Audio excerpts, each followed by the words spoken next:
Bate-papo, uma conversa boa no rádio. Mais de 2,5 milhões de brasileiros foram afastados do trabalho por razões de saúde em 2023, segundo o Ministério da Previdência Social. A hérnia de disco foi a principal causa, seguida de dor na lombar. Então, para esclarecer melhor para a gente o que são esses problemas e o grau de comprometimento para que a pessoa possa desempenhar bem o seu trabalho, conversamos agora com o médico ortopedista, especialista em coluna da Santa Casa BH, doutor André de Sá. Doutor, primeiro, obrigado pela disponibilidade, né? Tudo bem? Boa tarde, Lina. Boa tarde, ouvintes. Eu que agradeço a participação. Vai ser um prazer falar sobre uma doença que acomete grande parte da população brasileira.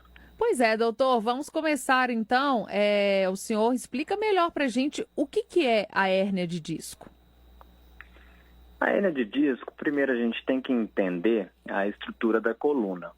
O disco é como se fosse um amortecedor da coluna. Ele tem um aspecto cartilaginoso e quando você tem um deslocamento desse disco que está entre as vértebras, é a famosa hérnia de disco.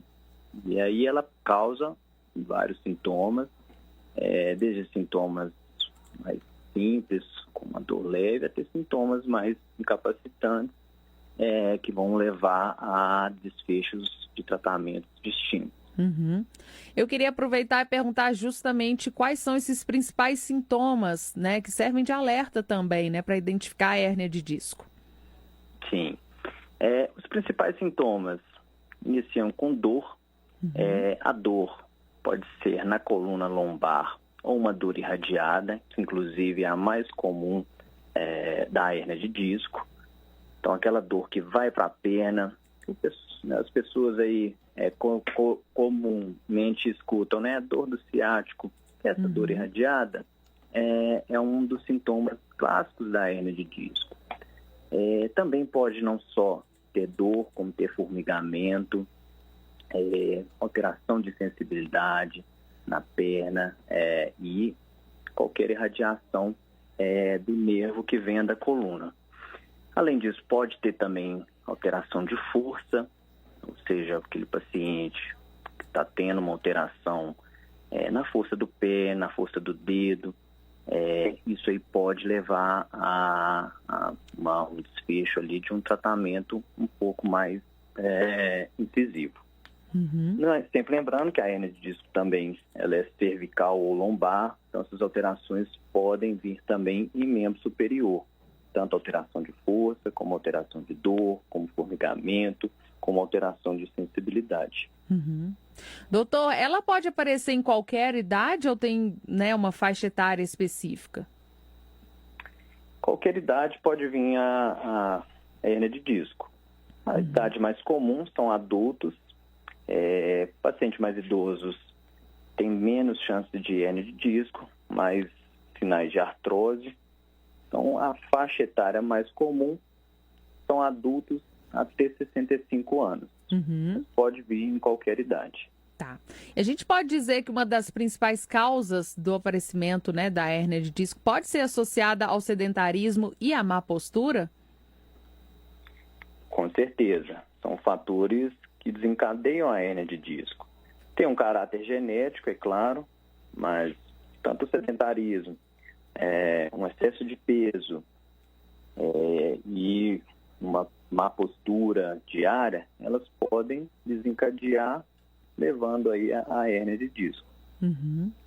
Explica melhor para a gente também, por favor, sobre os tratamentos, né? Quais são os tipos principais de tratamento para hérnia de disco? A cirurgia é indicada em qual tipo de situação? Sim. É importante o ouvinte saber que a maior parte das hérnias de discos, elas vão ser tratadas conservadoramente, ou seja, sem precisar de operar. O tratamento inicial vai depender da clínica do paciente. Se o paciente tem apenas dor, não tem um déficit de força, uma alteração de força ou alguma outra alteração neurológica, a gente vai iniciar o tratamento com medicação, seria uma base ali de anti-inflamatórios, medicamentos que desinflamam o nervo também, associar isso à fisioterapia, a um repouso inicial relativo e equilibrar bastante a musculatura paravertebral e core, que seria o abdômen. Essa é a base do tratamento conservador. Uhum.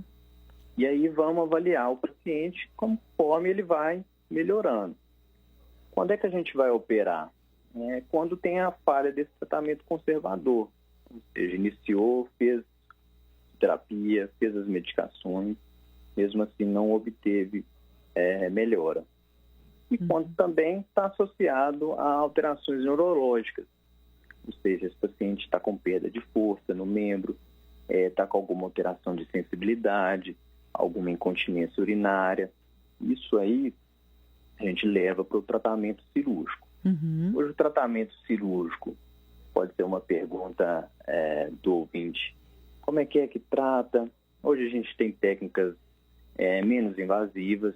Então, a maioria das hérnias a gente consegue fazer por vídeo. É uma cirurgia menor, a liberação alta é num período mais curto, o retorno às atividades normais também reduzido num período mais curto, mas são, lembrando, para casos destinados à cirurgia. Uma outra opção que temos também, além do tratamento conservador e da cirurgia, que hoje ajuda bastante, são os bloqueios e as infiltrações, né? As infiltrações são medicações que a gente coloca na área da coluna, principalmente na região do nervo onde é que está sendo acometido por essa hérnia, e ele acaba dando um resultado ali de alívio de dor bastante satisfatório. Sempre lembrando, a pessoa que fez tanto o bloqueio, a infiltração, como também fez a cirurgia, ele tem que tomar os cuidados para não ter uma recidiva de hérnia, para esses sintomas não voltarem. Então, tem que manter o equilíbrio da musculatura, as posturas adequadas, que é o que a gente abordou na primeira questão. Isso aí tem que continuar, entendeu? Sim, muito bem. E em caso, de dor, de desconforto na região lombar, como que a pessoa deve proceder, doutor? Pois isso é importante. Teve alguma dor, uma dor está achando diferente, o doutor não está aliviando, o indicado é procurar um especialista. Por quê? Porque aí vão ser feitos os exames clínicos. Caso o especialista ache necessário, vai fazer uma solicitação de exame de imagem para verificar e confirmar essa hérnia de disco e aí estabelecer o tratamento. O tratamento inicial ele é muito importante, porque deixar para avaliar depois, quando já tiver sintomas neurológicos, já tiver sintomas ali de déficit de força, o tratamento ele é um pouco mais agressivo. Inicialmente ele é um pouco mais tolerável, um pouco mais ameno para o paciente. Ótimo, perfeito. Doutor André, mais uma vez, muitíssimo obrigado pela disponibilidade, viu? Pelas dicas importantes também, viu? Um abraço. Um abraço, tenha uma boa tarde. 2h12, nós conversamos com o médico ortopedista, especialista em coluna da Santa Casa BH, doutor André de Sá. Agora...